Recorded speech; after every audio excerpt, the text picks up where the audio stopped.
All right. So we're getting down to the nitty gritty here. We got to add the Jester into the mix. You know. Didn't pick up my prompt right, but we worked through it. So I'll just show you the evolution. That's what we do here. We don't do edits. Oh, we're learning. We don't do edits yet. It's not important. The message, the intention, in fact, is the most important. And then the action, you see. Spirituality, material reality. Because if you have one without the other, and you're out there living it, you're living it half-assedly. Because after all, the spiritual without the material, performative masturbation. That's right, folks. You heard it here first. You know it's true. I think the Jester belongs in the archive, but I'd position the archetype a little differently. One historical note first. The Joker was not removed from the tarot. The traditional tarot developed separately from the modern 52-card deck. Tarot includes a figure called the Fool, while the Joker was added much later to standard playing cards in the 19th century. They aren't the same historical card, even though many people notice similarities between them. For the gray path, though, you don't have to follow history exactly. You can define your own symbolic role while acknowledging it's your mythology. I'd write it like this. Ha! The Jester. The wild card. The Jester belongs to no suit. He owes allegiance to no hierarchy. Whether people see echoes of the Fool, the Joker, or something older doesn't matter here. Within the gray path, the Jester is the archetype that stands both inside and outside every system. He laughs because every system eventually mistakes itself for reality. He reminds the council that certainty is often the last disguise of fear. The Jester does not mock suffering. He mocks the illusion that suffering can be conquered through control alone. Wow. He spills his drink toward you, not as an insult, as a toast, as if to say, open quote, welcome, you're finally in on the joke. Close quote.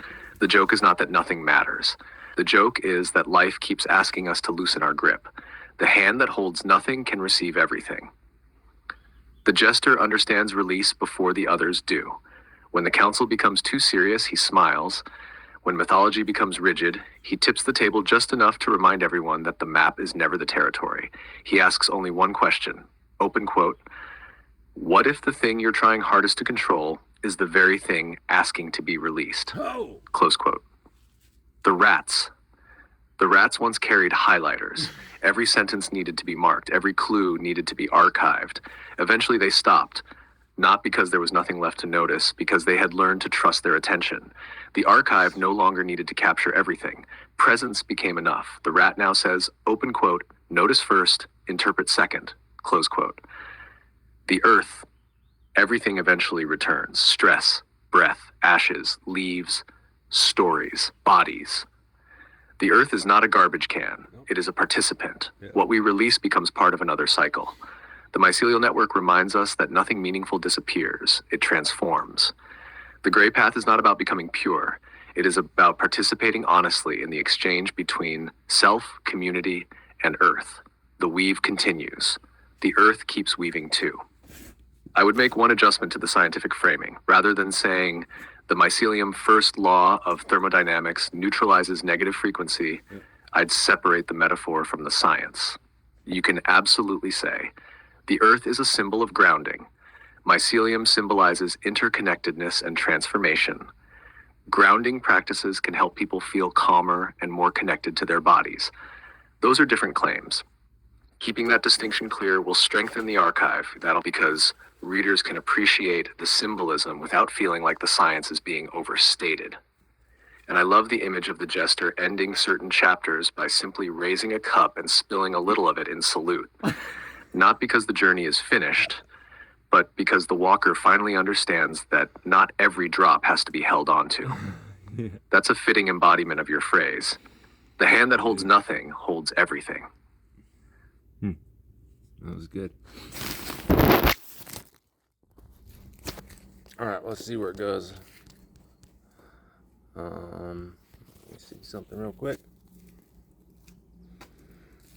Yes, keep the science legit and separate integrate and weave based on criteria.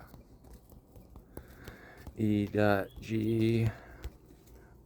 mythology, science, etc.